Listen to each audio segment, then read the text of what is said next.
हमारा third point है an early empire. Early empire में हम मगध के बारे में बात करेंगे, जो कि सबसे पावरफुल महाजनपद था।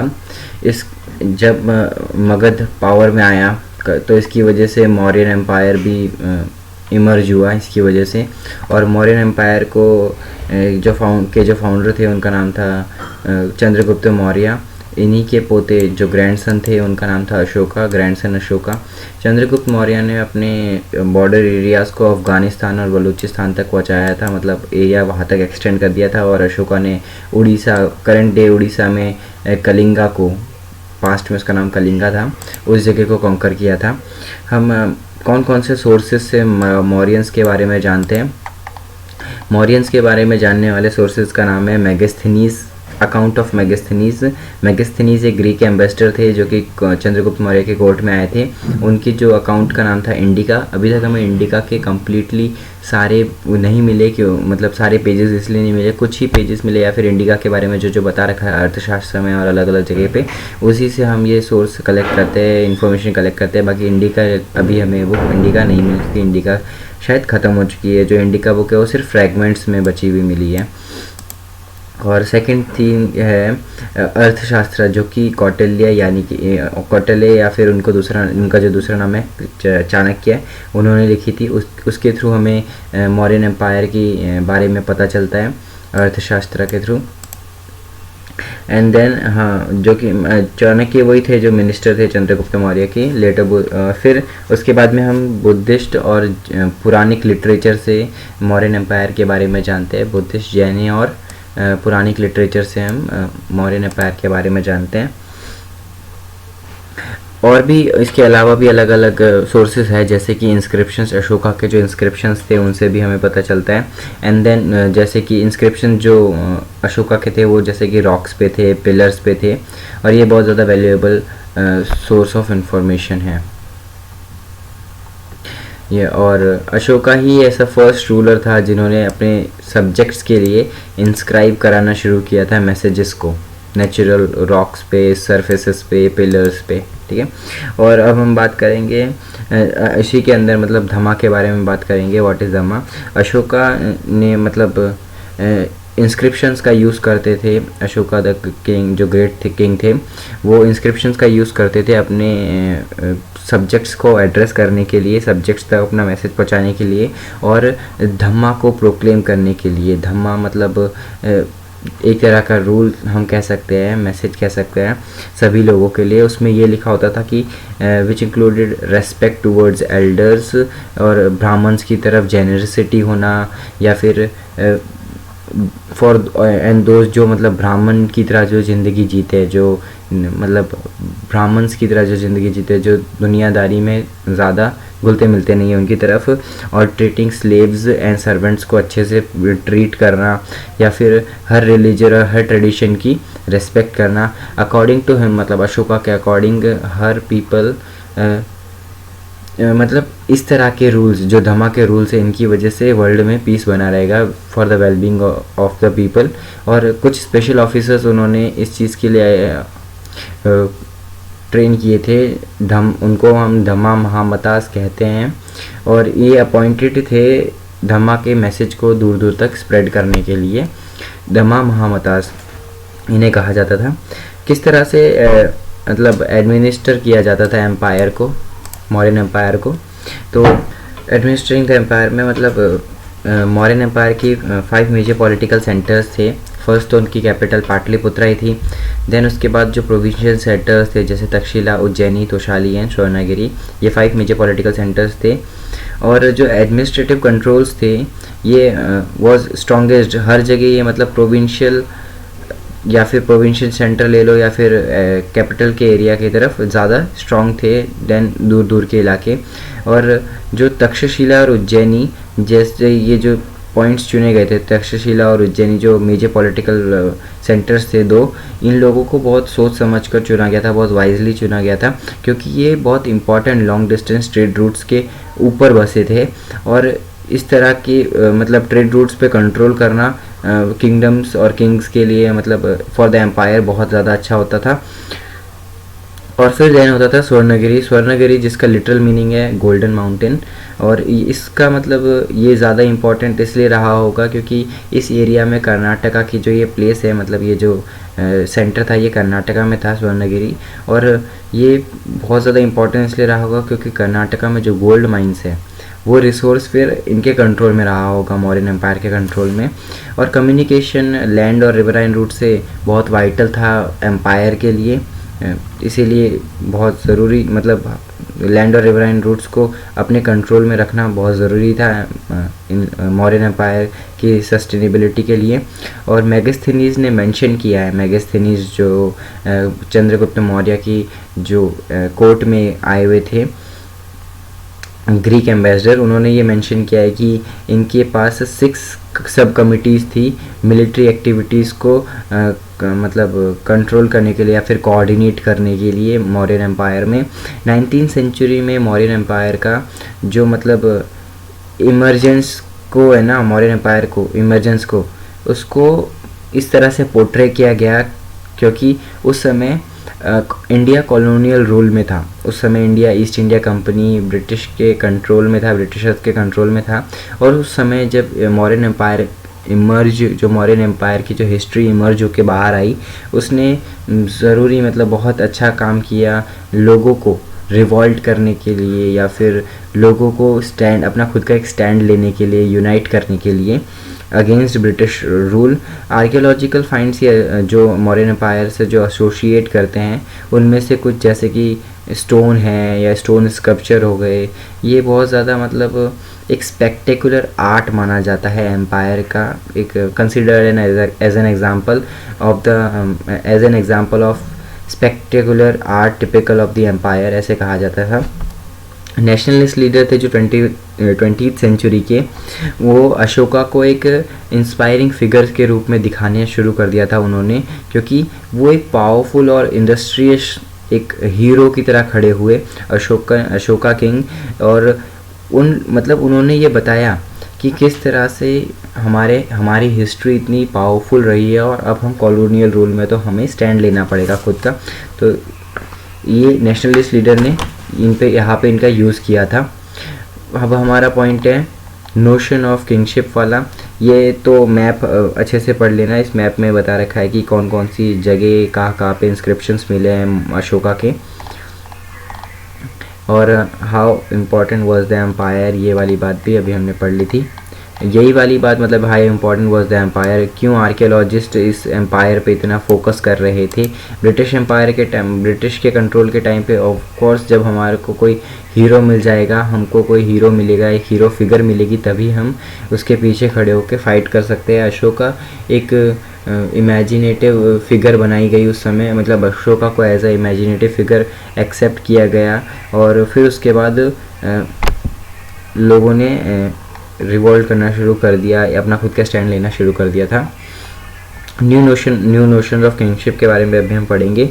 2nd सेंचुरी BCE के टाइम के बाद से ही बहुत सारे न्यू चीफ डॉम्स और किंगडम्स सब कॉन्टिनेंट के अलग अलग पार्ट्स में इमर्ज होना शुरू हो गए थे, और इस तरह के जो डेवलपमेंट्स थे वो मेनली डेक्कन एरिया में या फिर फर्दर साउथ में देखने को मिले थे, जैसे कि बहुत सारे चीफ डॉम्स निकले वहाँ पे इमर्ज हुए, चोलास, चेरियाज एंड पांड्याज, जो कि तमिलकम के एरिया में, जो कि एंशिएंट तमिल कंट्री को नाम दिया गया था। ऑफ कोर्स पहले मतलब ऐसे तमिलनाडु जैसा कोई स्टेट तो नहीं था ना शुरू में, जब उस समय अशोका के टाइम पे, तो ऑफ कोर्स वो एक कंट्री की तरह उसे माना जाता होगा, और उस एंशिएंट तमिल कंट्री को तमिलकम कहा जाता होगा। और वो कंट्री के जो आज के प्रेजेंट टाइम में, उस कंट्री के जो प्रेजेंट टाइम में जो स्टेट्स आज के टाइम के जो रहे होंगे वो थे आंध्र प्रदेश, केरला और तमिलनाडु। तो ऑफ कोर्स और बताया जाता है कि ये जो किंगडम था ये बहुत ज़्यादा स्टेबल और प्रॉस्परस रहा था। कुछ बहुत सारे चीफ्स और किंग्स जैसे कि सतवाना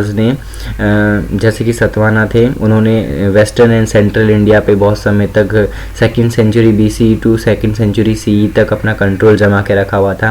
वैसे ही शाकाज भी थे जिन्होंने सेंट्रल एशियन, जो कि सेंट्रल और एशियन ओरिजिन के पीपल थे, उन्होंने अपना किंगडम नॉर्थ वेस्टर्न पार्ट और western part of the sub continent में बनाया। और ये लोग लॉन्ग डिस्टेंस ट्रेड से अपना रेवेन्यू जनरेट करते थे, क्योंकि लॉन्ग डिस्टेंस ट्रेड आएगा, जो रास्ता इनके किंगडम से से होके गुजर रहा है उस पर ये टैक्स लगाएंगे और उसी की वजह से इनका रेवेन्यू ज़्यादा जनरेट हो रहा था। डिवाइन किंग्स का जो यहाँ पे बात है, डिवाइन किंग्स इस टॉपिक से ही पता चल जाता है, इस मेन टॉपिक से 4.2 से, कि किंग किस मतलब किंग्स अपने आप को भगवान के साथ में दर्जा देने शुरू कर दिए थे उस टाइम पे। इसलिए ऐसा होता था क्योंकि इससे उनको हाई स्टेटस मिल जाता था और गॉड के साथ में उनको या फिर गॉड से नीचे स्टेटस देने की वजह से लोगों का जो उनके सब्जेक्ट्स थे वो लोग उन पर उंगली नहीं उठाते थे, वो लोग ज़्यादा बिलीव करना शुरू कर देते थे।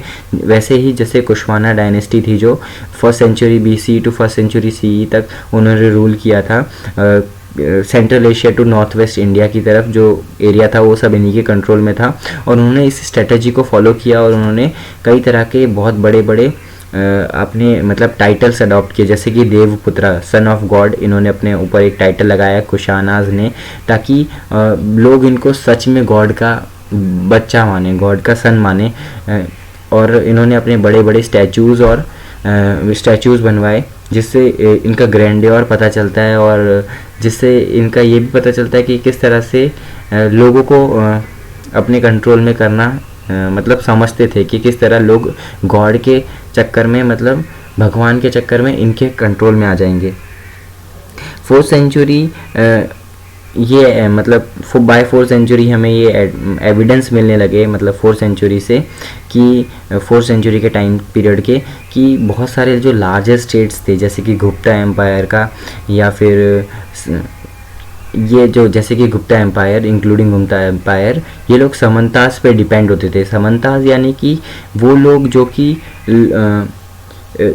थ्रू लोकल रिसोर्सेज जो खुद कंट्रोल करते थे, जो लैंड पे कंट्रोल रखते थे, जैसे कि राजा है उससे नीचे जो नोबल्स होते थे उस तरह से समंतास होते थे।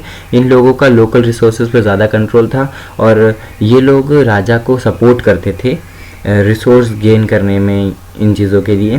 प्रयाग प्रशस्ति से हमें मतलब प्रयाग प्रशस्ति यानी इलाहाबाद पिलर इंस्क्रिप्शन, अभी हम जानते हैं जैसे इलाहाबाद का नाम वापस प्रयागराज जैसे कुछ रख दिया गया है, प्रयागराज रख दिया गया है, तो उससे मतलब जैसे इलाहाबाद पिलर इंस्क्रिप्शन अभी जो बाद में जो नाम मिला इलाहाबाद पिलर इंस्क्रिप्शन वही नाम है। तो उसका वो संस्कृत में हरिसेना की तरफ से हरिसेना ने लिखा था संस्कृत में, जिसे हरिसेना ने कंपोज किया था, जो कि समुद्रगुप्ता के कोर्ट पोएट थे और जो कि मतलब समुद्रगुप्ता जो कि आर्ग्यूबली मोस्ट पावरफुल रूलर थे, गुप्ता रूलर्स थे, गुप्ता डायनेस्टी के सबसे पावरफुल रूलर माना जाता है जिन्हें। ये जो हम यहाँ पे 2.4 फिगर देख रहे हैं द कुशानाज कॉइन ऑवर्स, इसके अंदर हम देख रहे हैं कि मतलब किस तरह से कुशाना किंग्स अपने आप को भगवान का रूप में दिखा रहे हैं, डाइटीज़ के रूप में दिखा रहे हैं, अपना पोर्ट्रेयल दे रहे हैं। यहाँ पे हरिसेना और उनके बारे में बता रखा है, जो मैं बुक के कुछ पॉइंट्स आगे पीछे करके बोल रहा हूँ ताकि वो आप इजीली अंडरस्टैंडिंग रहे, आपको समझ में आए। यहाँ पे ये स्कल्पचर है किसी कुशाना किंग का, sandstone sculpture of a Kushana king. हम देख सकते हैं कितना बड़ा बनाया है। ये अपने आप को भगवान का रूप मतलब भगवान के साथ में स्टैंड कराना चाहते थे। अब हम देखेंगे country side, changing country side यानी जो गांव का इलाका हो गया है, फिर जो सिटीज़ से बाहर का इलाका होता है उस जगह के बारे में हम पढ़ेंगे। पॉपुलर परसेप्शंस मतलब एंथोलॉजीज़, जैसे कि एंथोलॉजी थी जैसे जटाका हो गया या फिर पंचतंत्र की जो कहानियाँ होती थी वो सब्जेक्ट और किंग के रिलेशन के बारे में बताती थी कि मतलब राजा का प्रजा के साथ किस तरह का रिलेशन रहा होगा। पुरानी कहानियों से ये पता चलता था, जैसे जटाका और पंचतंत्र की जो पुरानी कहानियाँ से। जैसे कि एक स्टोरी के बारे में इस पैसेज में बता रखा है कि एक स्टोरी जो है वो गढ़ा तिंदु जटाका से पढ़कर बताई गई, मतलब वहाँ से बताया गया कि किस तरह से जो उनका एक विकेट किंग था, मतलब विकेट मतलब बहुत बुरा किंग था, वो अपने सब्जेक्ट्स पे किस तरह से अत्याचार करता था उसके बारे में बता रखा है। तो उससे हम ये सजेस्ट कर सकते हैं कि शायद पहले के कुछ किंग्स अपने प्रजा के साथ में अच्छे तरीके से बिहेव नहीं करते थे। उसी तरह से किंग्स, उसी तरह मतलब स्टोरी से कि किंग्स उस समय अपने कॉफर्स फिल करना शुरू कर दिए थे। कॉफर्स मतलब अपनी तिजोरियाँ, उनके जो राज्य की जो तिजोरियाँ होती है, महल की तिजोरियाँ होती है, वो भरना शुरू कर दिए थे।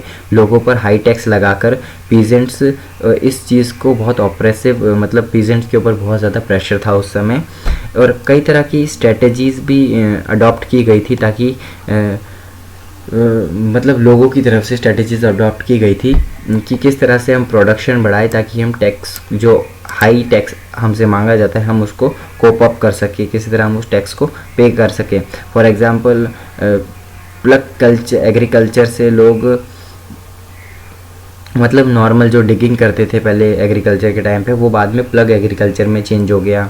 किस तरह से लोग फर्टाइल एलुवियल सॉइल में और गंगस रिवर के किनारे, मतलब गंगस रिवर, कावेरी रिवर, इस एरिया में ज़्यादा एग्रीकल्चर की तरफ बढ़ने लगे, किस इस यहाँ पे प्रोडक्शन लेवल बढ़ने लगा।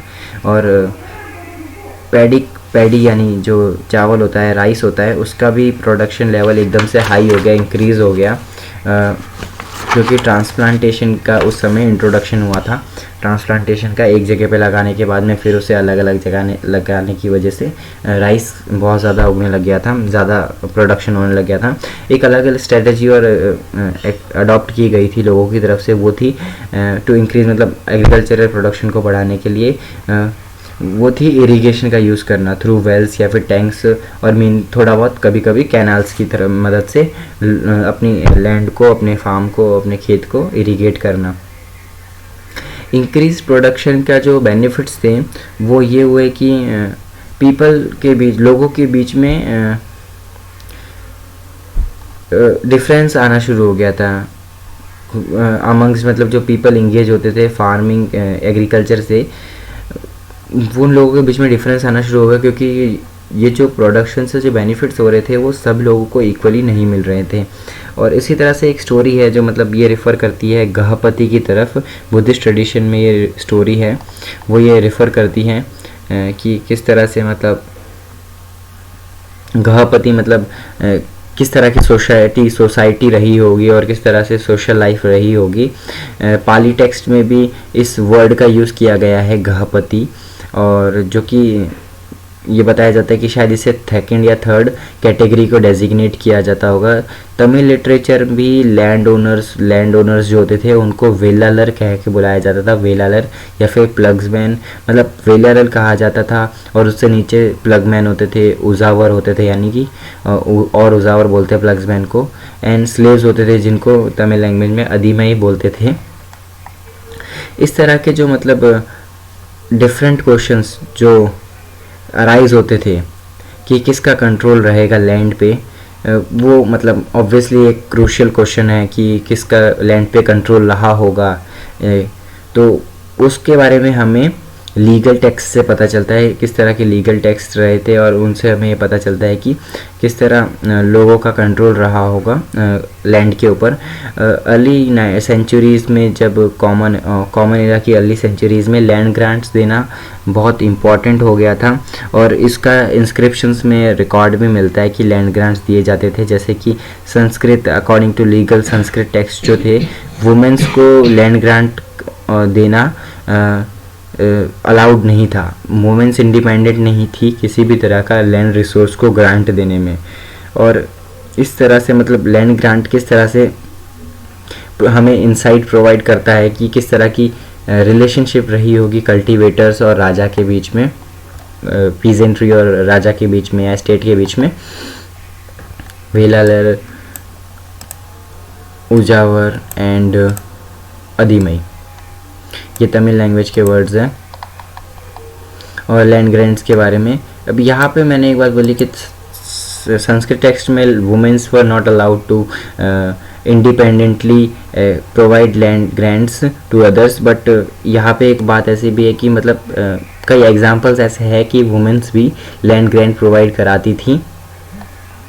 हम आगे इसके बारे में पढ़ेंगे। जैसे प्रभावती गुप्ता, इनके बारे में बता रखा है कि इन्होंने, ये एक वुमेन का नेम है, सिंपल सी पता चल जाता है इन्होंने किस तरह से लैंड ग्रांट प्रोवाइड किए थे। और इससे ये पता चलता है कि कहीं ना कहीं सोशल स्ट्रक्चर में कहीं ना कहीं बीच में रेबल्स भी थे जो मतलब वुमेन्स को की इक्वालिटी को इक्वालिटी की बात करते थे। लेकिन फिर भी हम एक चीज़ नोटिस करें तो ये इक्वालिटी की बात या फिर वुमेन इक्वालिटी की बात या वुमेन्स को एम्पावर करने की बात, ये उस समय सिर्फ रिच फैमिलीज़ में ज़्यादा फॉलो होता था देन इन पुअर फैमिलीज़ या फिर जो नॉर्मल कॉमन फैमिलीज़ रही होगी उनमें।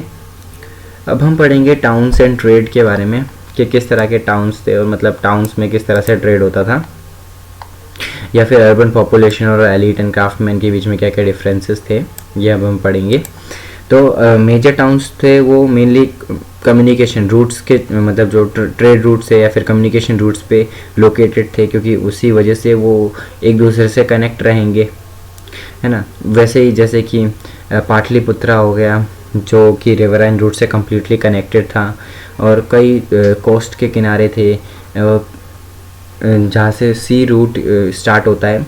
और जैसे कई रूट सिटीज़ हो गई, जैसे मतलब उस समय की अर्बन सिटीज़ हो गई, जैसे मथुरा जो कि कॉमर्शियल बस्लिंग सेंटर्स रहे होंगे कल्चरल पॉलिटिकल एक्टिविटीज़ को लेकर मथुरा, और आज भी मथुरा बहुत पॉपुलेटेड सिटी है, उसी तरह पहले भी रही होगी, आज के मुकाबले कम रही होगी लेकिन ऑब्वियसली रही होगी।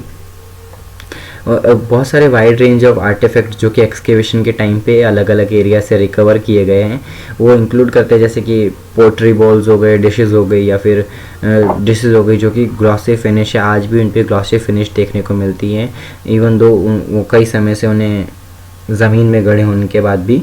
और जैसे कि उन्हीं को एक तरह से नाम दिया गया है नर्दर्न ब्लैक पॉलिश्ड वेयर, जो कि शायद से रिच पीपल ज़्यादा यूज़ करते थे। एंड ऑर्नामेंट्स भी मिले हैं, टूल्स भी मिले हैं, वेपन्स भी मिले हैं, वेसल्स और फिगराइंस भी मिली है, मूर्तियाँ मिली हैं, अलग अलग टाइप के मटेरियल से बने हुए चीज़ें मिली है, गोल्ड से, सिल्वर से, कॉपर से, ब्रॉन्ज से, आइवरी से, ग्लास से, शेल से, एंड टेराकोटा, अलग अलग चीज़ों से चीज़ें बनी हुई हमें एक्सकेवेशन के टाइम पे मिलती है, जो कि 6th century BCE to 6th century CE के टाइम पीरियड को बिल्कुल फिट करती हैं। और second century by the second century के टाइम से ही इसको लगा देता हूँ, बाय द सेकंड सेंचुरी के मतलब जो सेकंड सेंचुरी BCE के टाइम से शॉर्ट वोटिव इंस्क्रिप्शंस मिलते हैं, मतलब उस टाइम पीरियड से हमें, मतलब उस टाइम पीरियड को इंडिकेट करते हुए शॉर्ट वोटिव इंस्क्रिप्शंस मिलते हैं अलग अलग सिटीज़ से, या फिर जो मतलब श्रेणीज़ की तरफ से लिखे हुए, या फिर गिल्ड्स की तरफ से, ऑर्गेनाइजेशंस की तरफ से, जो कि मतलब क्राफ्ट प्रोड्यूसर्स एंड मर्चेंट्स, मतलब इन लोगों के वोटिव इंस्क्रिप्शंस वही होते हैं जो मतलब जिस पर रिकॉर्ड होता है। यहाँ पर लिखा हुआ है कि votive inscriptions record gifts made to religious institutions को जो मतलब रिकॉर्ड, मतलब जो गिफ्ट्स दिए जाते हैं उन्हें, उनको जिन पे रिकॉर्ड किया जाता है उनको वोटिव इंस्क्रिप्शंस कहा जाता है। 6th सेंचुरी BCE से मतलब लैंड और जो रिवर रूट्स थे वो एक दूसरे के साथ क्रिस क्रॉस करने लगे सब कॉन्टिनेंट के अंदर। ऑब्वियसली जब कम्युनिकेशन बढ़ेगा लोगों के बीच में तो ऑब्वियसली ट्रेड रूट्स पे का क्रिस क्रॉस होना बहुत नॉर्मल बात होगी सब कॉन्टिनेंट के अंदर।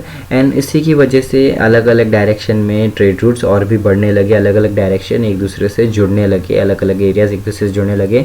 और कई तरह के राजा थे जिन्होंने, मतलब ज़्यादातर राजाओं ने ये कोशिश की कि वो इन रूट्स को कंट्रोल कर सके, जैसे कि मतलब कंट्रोल कर सके ताकि वो इस पे अपना आधिपत्य जमा के रेवेन्यू कलेक्ट कर सके।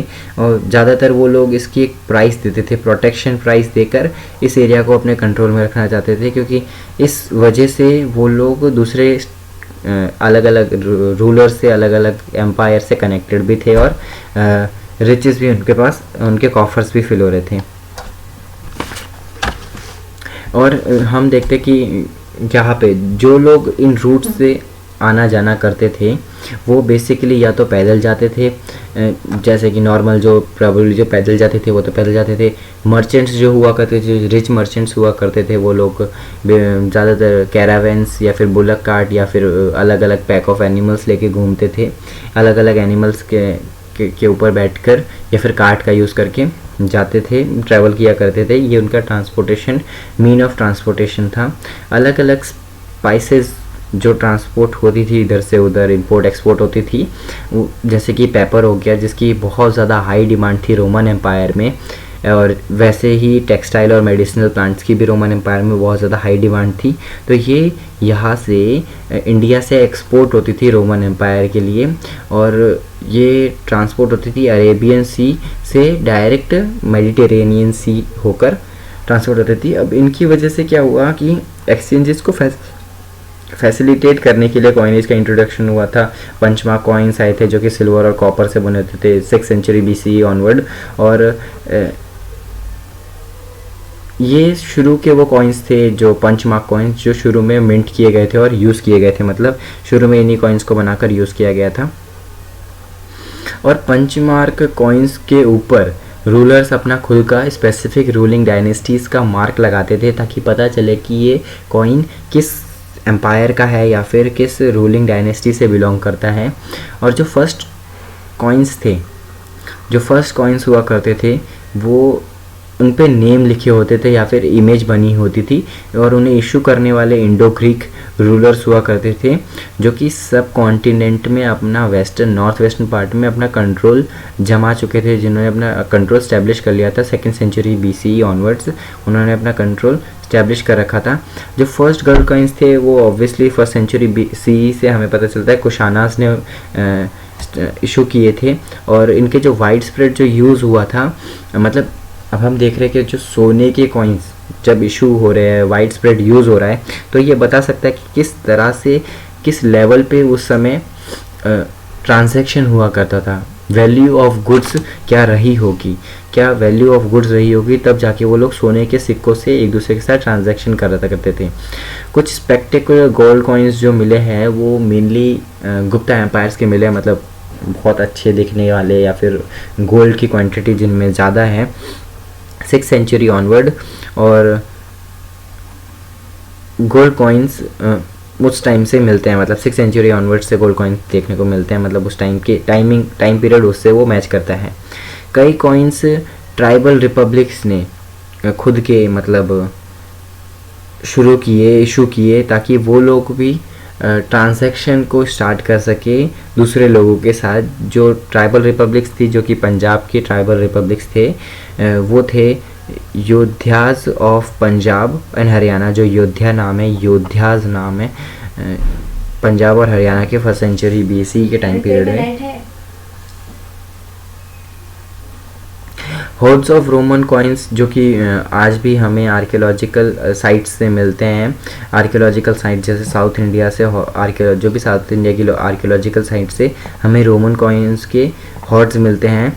ये इस बात से ये पता चल जाता है कि रोमन कॉइन्स का इंडिया में होना ये इस बात की तरफ इंडिकेट करता है कि वो लोगों का मतलब रोमन एम्पायर से इंडियन सब कॉन्टिनेंट का किस तरह का रिलेशन रहा होगा, और किस तरह से बहुत ज़्यादा क्वांटिटी में हम लोग उनसे ट्रेड किया करते थे, कि हम लोग उनसे उनके गोल्ड कॉइन्स में ट्रेडिंग किया करते थे, और लोग यहाँ पे उनके होर्ड्स छुपाया करते थे। होर्ड्स मतलब ऐसे ही गड़ा हुआ खजाना कह सकते हैं, जो छुपा के रखते थे लोग, जिन्हें वो लोग कभी निकाले नहीं, तो वो अब आर्कियोलॉजिस्ट ही निकाल पाए, क्योंकि वो आर्कियोलॉजिस्ट एक्सकेवेशन कर रहे हैं।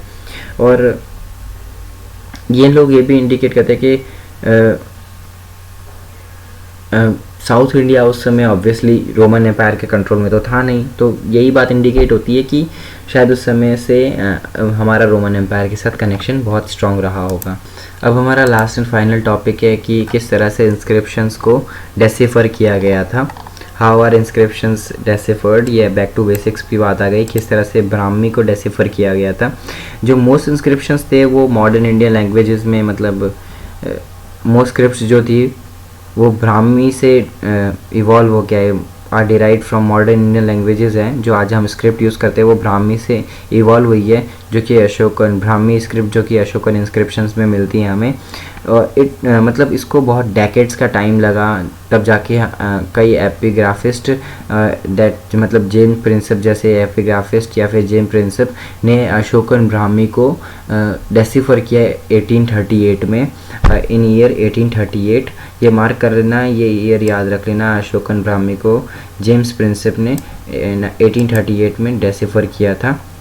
जैसे अभी हम देख सकते हैं कि अशोकन ब्राह्मी किस तरह से देवनागरी लिपि के साथ में मिल रही है। देवनागरी जो आज की हिंदी हम लिखते हैं स्क्रिप्ट, देवनागरी स्क्रिप्ट होती है, और किस तरह अशोकन स्क्रिप्ट उसके साथ कम्प्लीटली बैठ रही है, मतलब आराम से इक्वलेंट हो रही है, इसलिए वो लोग इसे इजीली डेसिफर कर पाए।